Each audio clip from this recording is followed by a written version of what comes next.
take your kid out of hiding. It was some weird comment. It was just,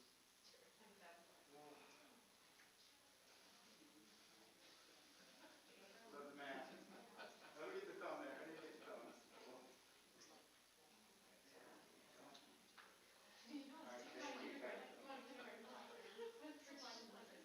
I love it.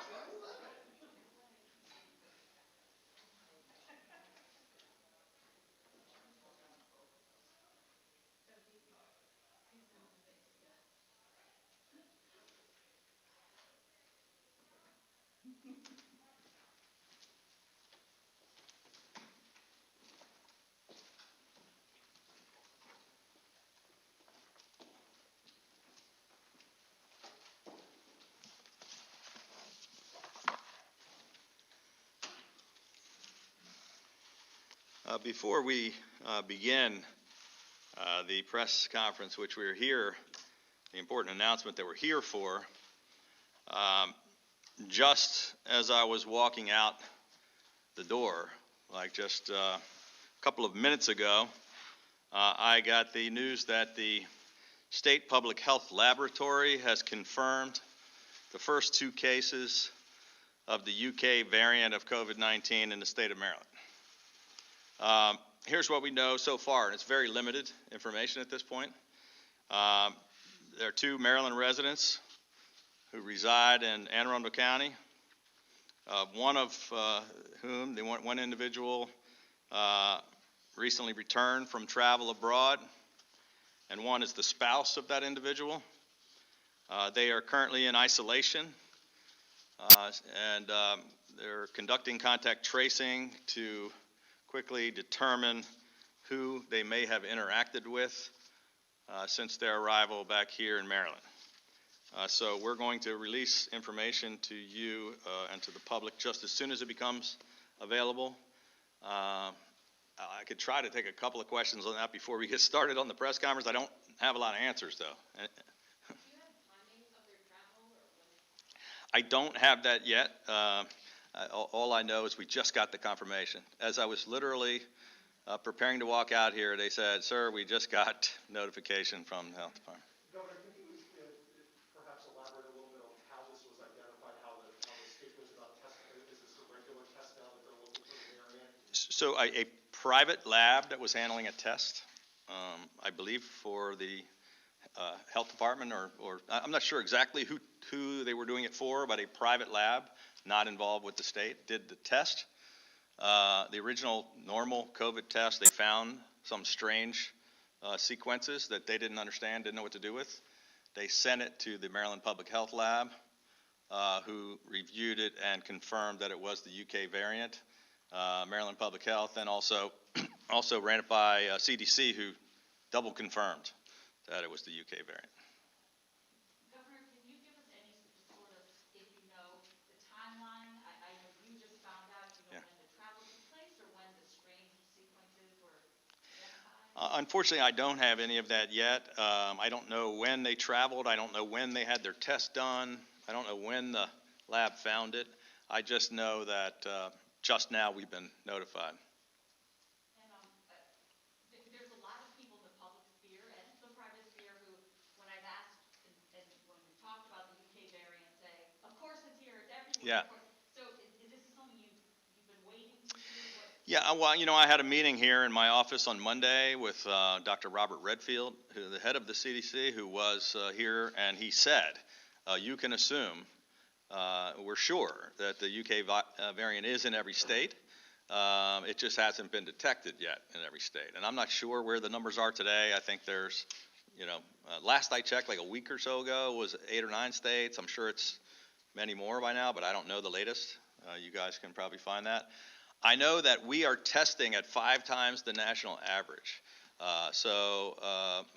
for this UK variant. So we may have found it faster than other people, but I think it's pretty much everywhere across the country. And it's much more contagious, and that's one of the things we're really concerned about with the already rising cases, with the increasing hospitalizations. We're obviously, this is something we're going to focus a lot of attention on immediately, as soon as I get done talking with you.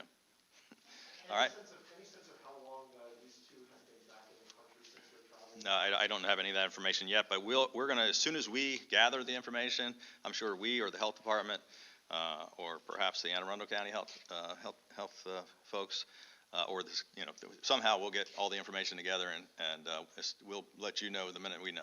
Any information on their ages? Or? No, I don't have the ages. I do know they have 2 children that are also who have not tested, but that are quarantining with the parents. And do you happen to know the person who traveled, where that person went? I can't specify exactly where, but I know it was multiple countries prior to coming back. Do you know what continent? I think it was multiple continents that they traveled to. Yeah. All right. Well, thank you. I'm sorry for that diversion, but obviously that was important news. I wanted to get to you right away. But that's not why this distinguished group is up here with me today.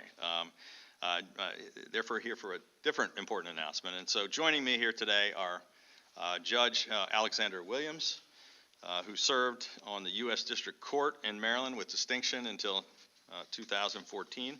Walter Olson, who is a senior fellow at the Cato Institute Center for Constitutional Studies, and Dr. Catherine Hetherington, who is the president of the Howard County Community College. Free and fair elections are the very foundation of American democracy and the most basic promise that those in power can pledge to citizens.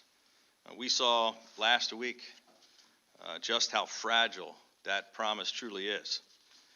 In 8 days, we will swear in the duly elected President and Vice President of the United States. And it will be my honor to attend the inaugural ceremonies at the U.S. Capitol on behalf of the people of Maryland. Even as we once again uphold the sacred tradition of a transition of power, just as we have for 223 years.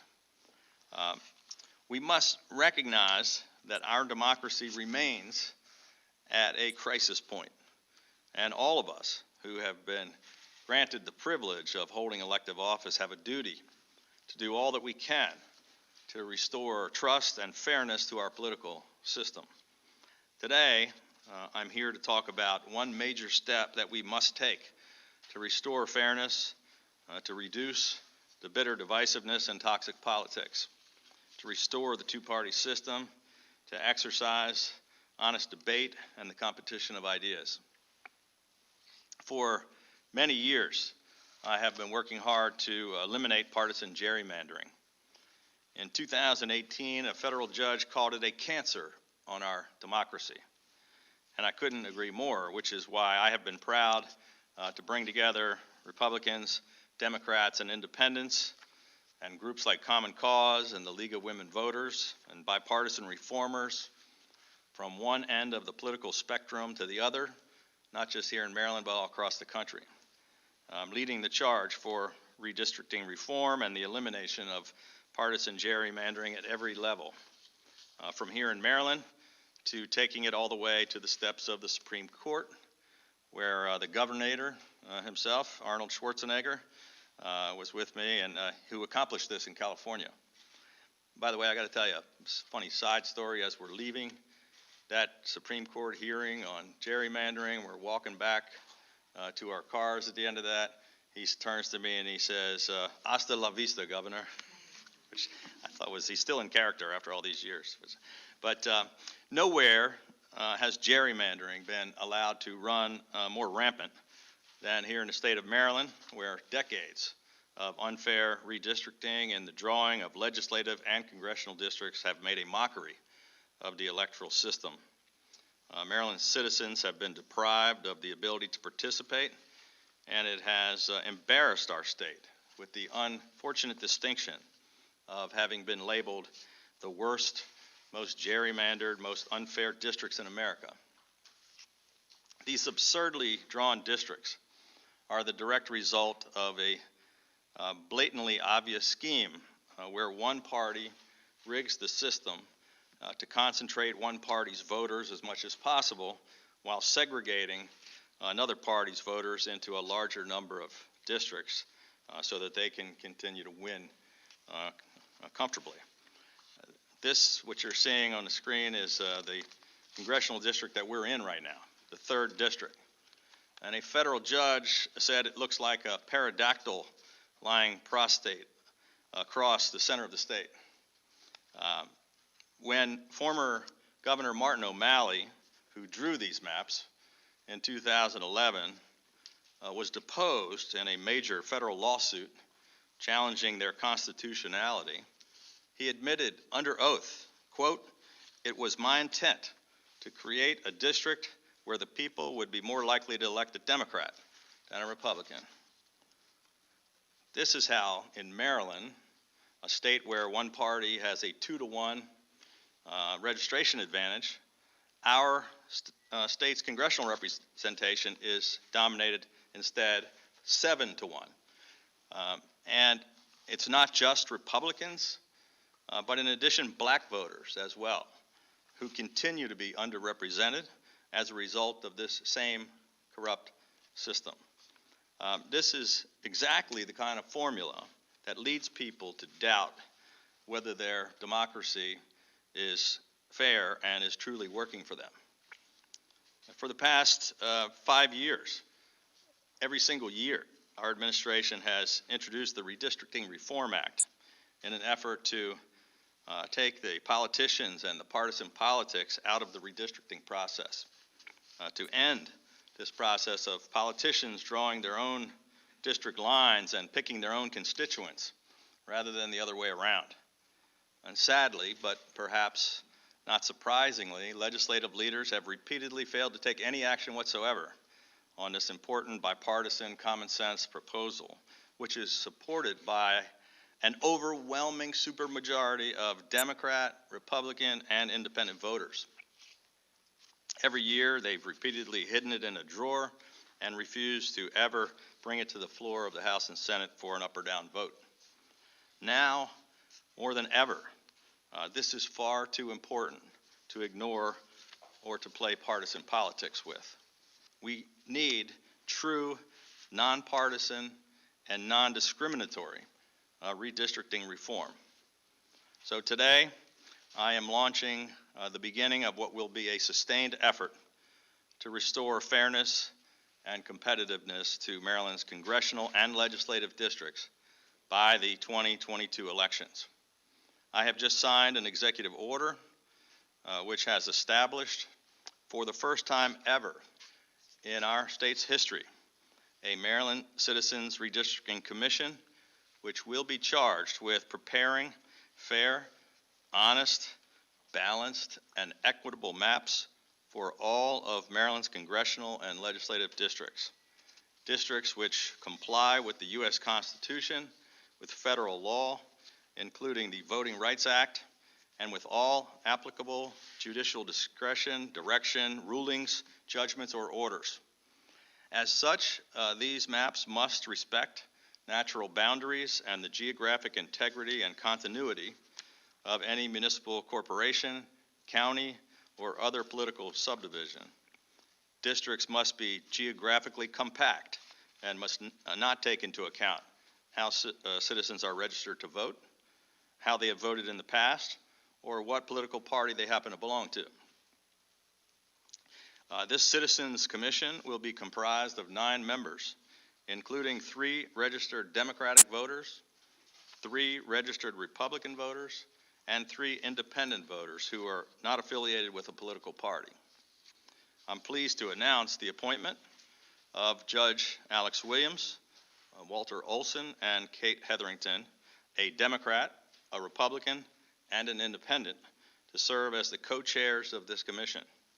Their first duty will be to independently select the remaining 6 members from the applications submitted directly by Maryland voters. These leaders will assemble a commission of citizens free from any kind of legislative or political influence, and which is representative of the state's diversity and demographics. Each appointee must be a Maryland voter who has, for at least 3 years, been registered continuously with the same political party, or who has continuously been unaffiliated with a political party. No appointee may be a representative or a candidate for representative in the General Assembly or the United States Congress. They may not be an officer or employee of a political party, a political committee, a member of the staff of the governor, the Maryland General Assembly, or the U.S. Congress, or a registered lobbyist. Members of the public who wish to serve on this citizen commission can apply directly online at governor.maryland.gov/redistricting. Applications must be submitted no later than February 11th. This commission is the first of its kind in the history of our state. And unlike the partisan backdoor manner in which the state's political power brokers have conducted the state's redistricting process in the past, this time we want to make sure that the people of Maryland are actually the ones drawing these lines and not the politicians or the party bosses. This commission will conduct its business with integrity in a completely open and transparent manner, holding regional hearings to allow Marylanders to offer their input, and by creating an online portal for citizens to review data and submit comments and input.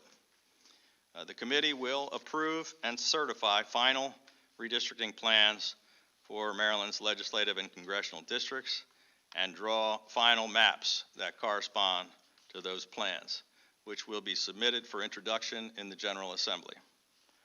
This is what the people of Maryland desperately want, and this is what they deserve.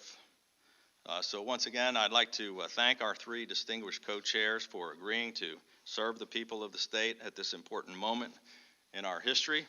And now I'm going to turn it over to Judge Williams.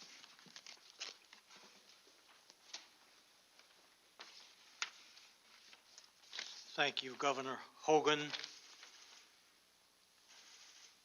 I am honored to have been asked, along with Dr. Harrington and Walter Olson, to co-chair the Maryland Citizens Redistricting Commission and to participate in the important task of drawing boundaries for legislative and congressional districts in Maryland. I look forward to working with other members of the commission in developing an independent and fair plan. It is no secret that the issue of reapportionment and redistricting are among the hottest and most contentious issues this nation has had to address and grapple with the past several decades. There has been extensive litigation around the country, and Maryland has had its share of lawsuits and challenges in both state and federal courts. We look forward to the release of the census report, which will provide the Commission with population and other critical data to assist us in developing the boundary plans.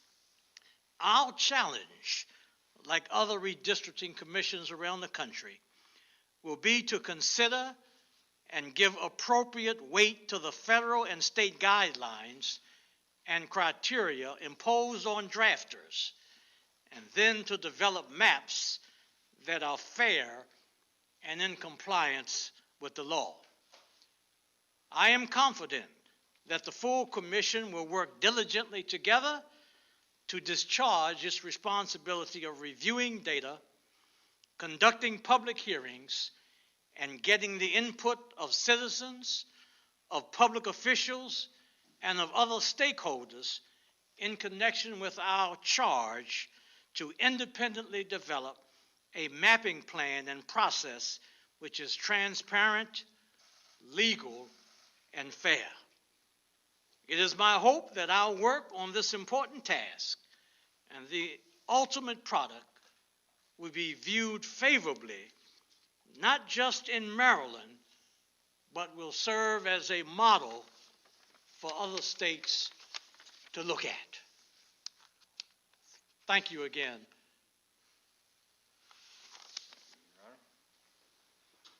With that, we'd be happy to take a few questions. Kate?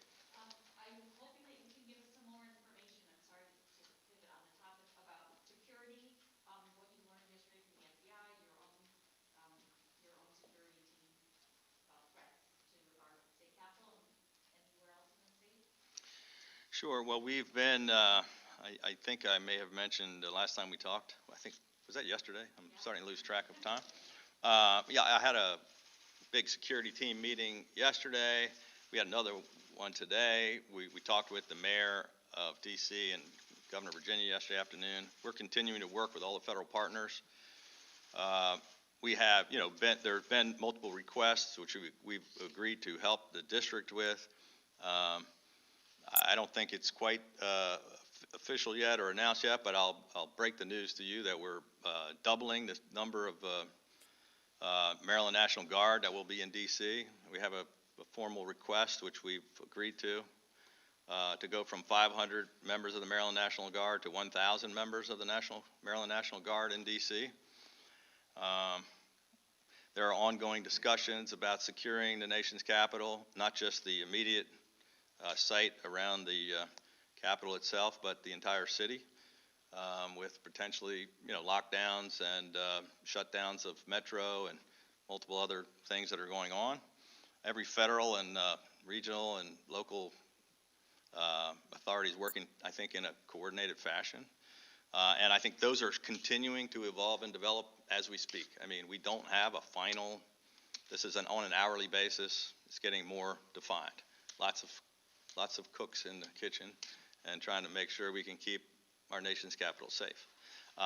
Switching gears to the other, here at the State House, we also have had our own independent plans with the front line of defense here is the Capitol Police, who are responsible for it's a state law enforcement agency that is responsible for the Capitol complex, the State House complex, all the legislative buildings. And they're working in conjunction with the City of Annapolis Police, the Anne Arundel County Police, and the Maryland State Police on beefing up their plans for additional security. And, I can just, I'm comfortable that although we're not sure what we may or may not see, that we're going to be a lot better prepared than they were in Washington last Wednesday. Just to follow up, I'm sorry, Mackenzie. Hearing that I know there are more than 1,000 Maryland National Guard members, but some may ask, well, if we have 1,000 of the National Guard, the troops down there, who's going to be here if it's needed?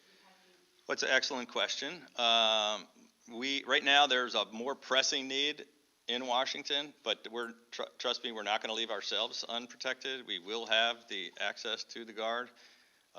We actually have about 1,900 that are they're either deployed overseas on missions or that are, for whatever reason, not able to be called up immediately and or that are already working on vaccines and other things.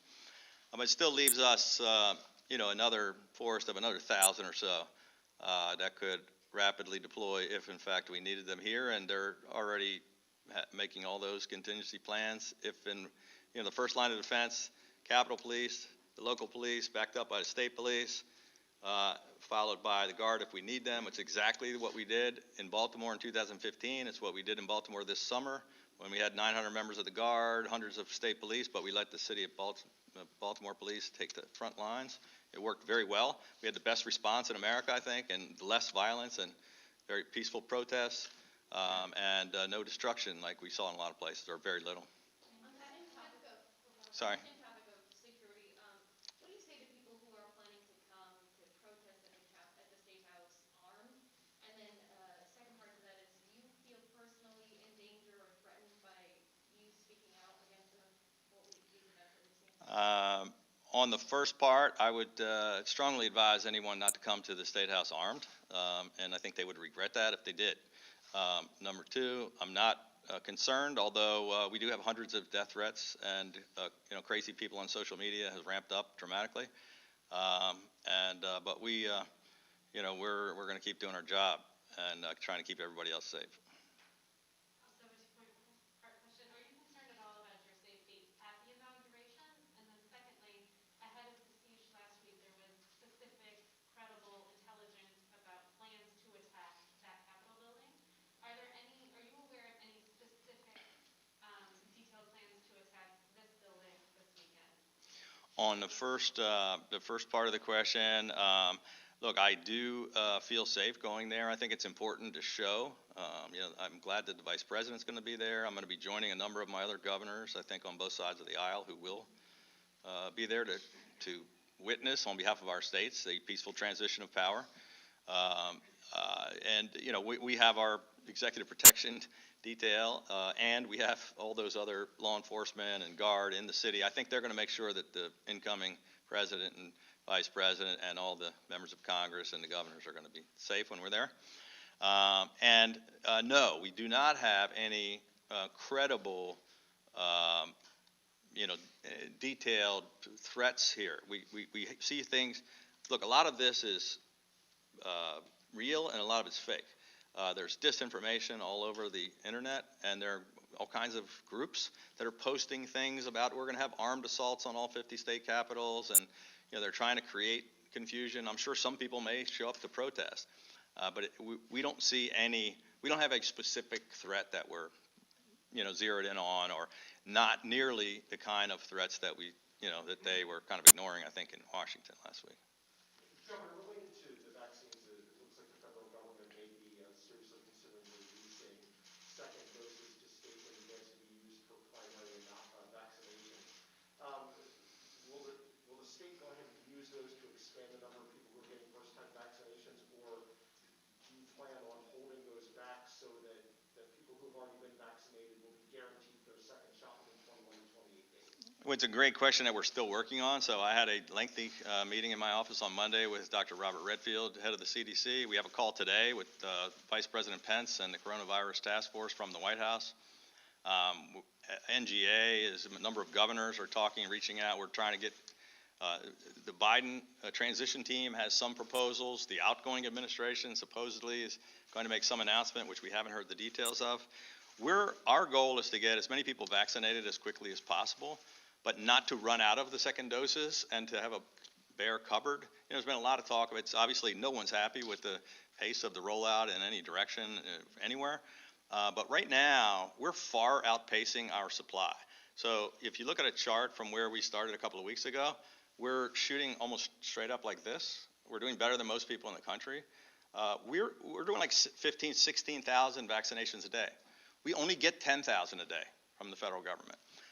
We have to make sure we have those second doses, or we're in big trouble. So it's getting agreement from both producers that they can produce fast enough, getting a commitment from the federal government that they're going to get them to us fast enough, and figuring out if all these actual providers, the hospitals, the nursing homes, the pharmacies, the local, can they get the volume done in time? I said last week or 2 weeks ago, I still believe it's going to be the case.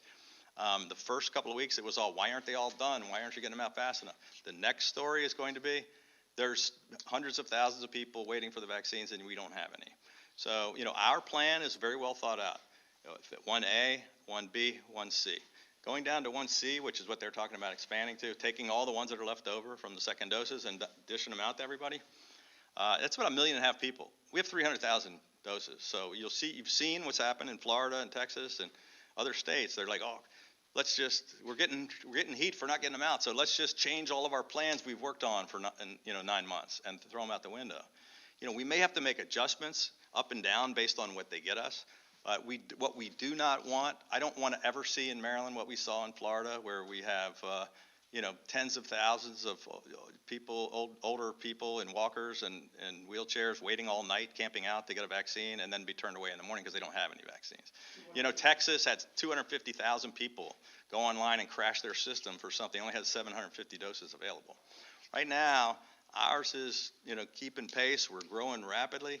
We're beating at least half the other states in the country. I don't want to have vaccines laying around. I also don't want to run out and not get the second doses. So there are lots of discussions, lots of moving parts. I believe we'll probably, after I talk to the White House today, after I talk to all my fellow governors, after we hear from the Biden transition, after I talk to Pfizer and Moderna, our internal team, I would imagine in the next couple of days, probably not tomorrow at the start of session and still have these meetings, maybe Thursday, we'll have another announcement about what exactly the next steps that we're going to be able to take with respect to the vaccines. I'm never going to be satisfied until everyone gets one. And I'm not, but I don't want to cause more problems by, throwing out the system that's, while slow, working okay, rather than, many states, they crash their systems, they can't answer the phone, they have hundreds of thousands of people clamoring because they said I'm 65 and I should get it, and they don't have it. We have received, like, I don't know the exact numbers today, like 300,000 vaccines. We have to do 12 million some vaccines, so we have like 5% of what we need.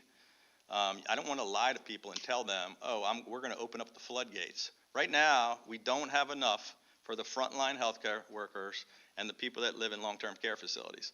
So as the production comes in, we'll say, now if you're, and so we're taking care of the most vulnerable, the people that are in the most danger, and then we're going to move to those older people that are not in congregate care, not in long-term, not in assisted living, not in nursing. Maybe it's 75 or 65 as we get the supply. I do not want to be like some of these states that are completely shut down and blown up. Is it your preference based on what your experts are telling you that you keep everyone who got their first vaccinations on that 21 to 28 day schedule and get them their second vaccination? That's what that's what our plan calls for. We do have the vaccines to get them, if we can get them into people's arms, which we're pushing every day with our healthcare facilities to get them faster. They've improved dramatically. If you look at what we did on testing from 50 a day to 50,000 a day, that took 9 months, and it was kind of a, slow. This one is going like this. We went from 0 to 15, 16,000 a day in 3 weeks. It's pretty, I know it's not fast enough, but they're growing and they're doing better every day, and we're doing better than most of the people in the country. Governor Powell said the other day that he's leaving the Republican Party.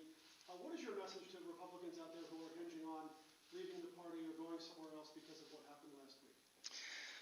Well, I can't fault Colin Powell for his decision. I'm sure he did what he felt was the right thing for him after much reflection, and he's not alone. There are a number of other people doing that. I would hope that some people who agree with me, I've been in the same place I've been in for the whole 4 years. A lot of people have just changed their position, not Colin Powell, but others are changing their position since last Wednesday. I just think, look, I'm a bipartisan guy who wants to work across the aisle, but I'm a lifelong dedicated Republican. I was a chairman of Youth for Reagan. I believe that we should be returning to the party of Lincoln and Reagan, more traditional, big tent, positive message, hopeful. I don't want to leave the party and let these people that did a hostile takeover 4 years ago take over. I want to stay involved. There's other leaders that I'm talking with a lot in Washington and other state capitals who also agree. And I think it's important for us to try to fix the party and make sure we go in a direction where we can actually have a healthy and competitive two-party system in America, and that we can, actually have a more positive, hopeful message that's going to attract more people, and that we can actually win elections again, rather than just giving up and walking out. There are some people that are calling for Congressman Andy Harris to resign over his comments over the election. Have you talked to him? What's your reaction to that? Yeah, I answered that the other day. I don't. It's not up to me to tell Andy Harris what he should do. I obviously don't agree with the comments he made, particularly after the insurrection, the attack on the Capitol, the threats to assassinate and murder the vice president, and after law enforcement officers and others died. The first time since 1812 that the Capitol's been ransacked. I think it was in really bad taste. I don't know what prompted him to say and do the things that he did, but it's not up to me to decide what he does with his political future. Dan Cox, who has said similar things, he tweeted while the Capitol was under siege, he tweeted that Mike Pence is a traitor, a comment that he tweeted that at 3:30 during the breach. The comment's since been deleted, but what are your thoughts on what ramifications, if any, are appropriate for Delegate Cox? Yeah, I would say, the same thing.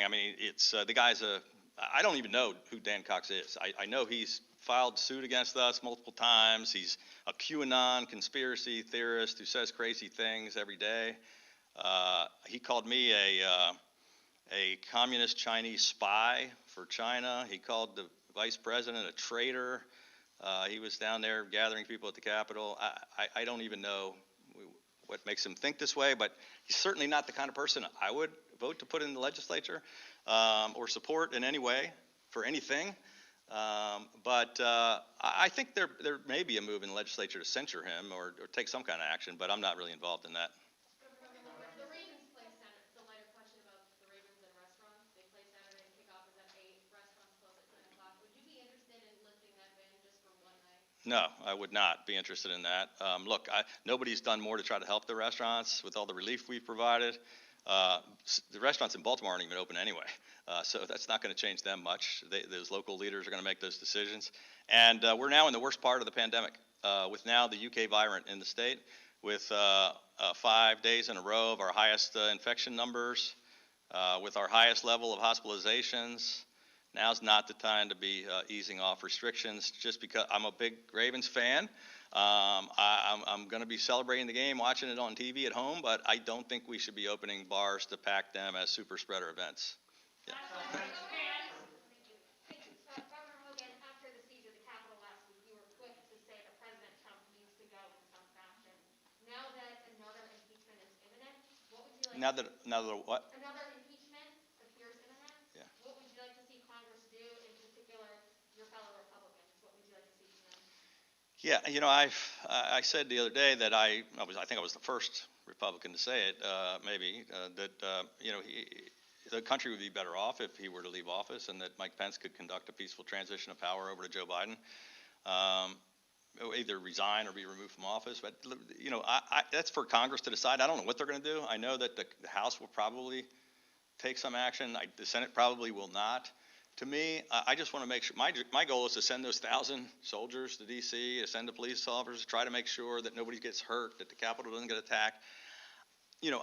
If they decide they want to move and take that action, then I could be supportive of it. But it's only like a week. I just want to make sure we land the plane in a week, and we get on with our lives, and we get a new president, vice president, and we return some normalcy and some sanity to the country. Thank you.